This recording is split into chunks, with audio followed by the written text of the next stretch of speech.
First, inspect the gauge and electronic alarm for damage or modifications that may impair the intrinsic safety. The electronic alarm requires one 9-volt battery for operation. Verify that a fresh battery is installed.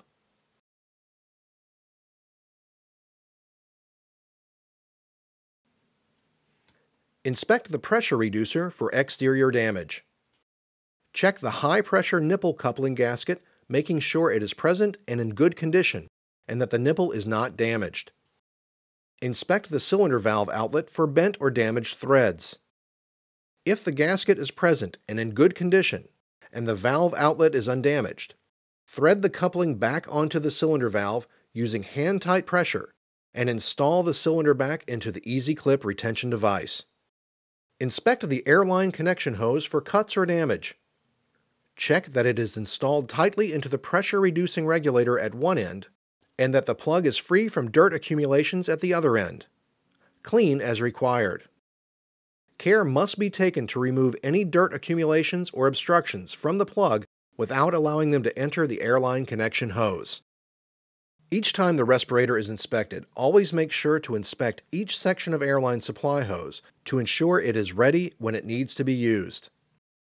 Hose inspection should include making sure the hose is clean and there are no deformities to the hose itself, and that the couplings are present and operational. Check the end fittings of the hose for dirt accumulations or obstructions. Clean the fittings as required. Make sure to check the hose connections as they would be normally connected. Now let's cover the Easy Flow with VibraAlert regulator inspection. Check to make sure the regulator hose is not damaged and the hose is secured to the reducer outlet. Inspect the connection of the low-pressure hose to the regulator, making sure it swivels freely. Inspect the regulator cover, making sure it is intact, and there are no signs of cracks, dents, or damage. Turn the regulator over and inspect the regulator gasket, making sure it is fully seated and does not exhibit any damage such as chips or tears. Don't forget to check the regulator locking latch, making sure that both retaining screws are present and the latch slides up and down smoothly. Now press and release the regulator air saver switch and make sure the regulator purge knob is closed with the indicator at the 12 o'clock position.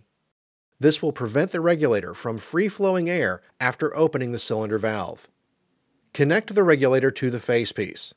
Do this by aligning the regulator to the facepiece with the purge knob in the 12 o'clock position to the facepiece, ensuring the flats of the regulator are aligned with the flats of the facepiece.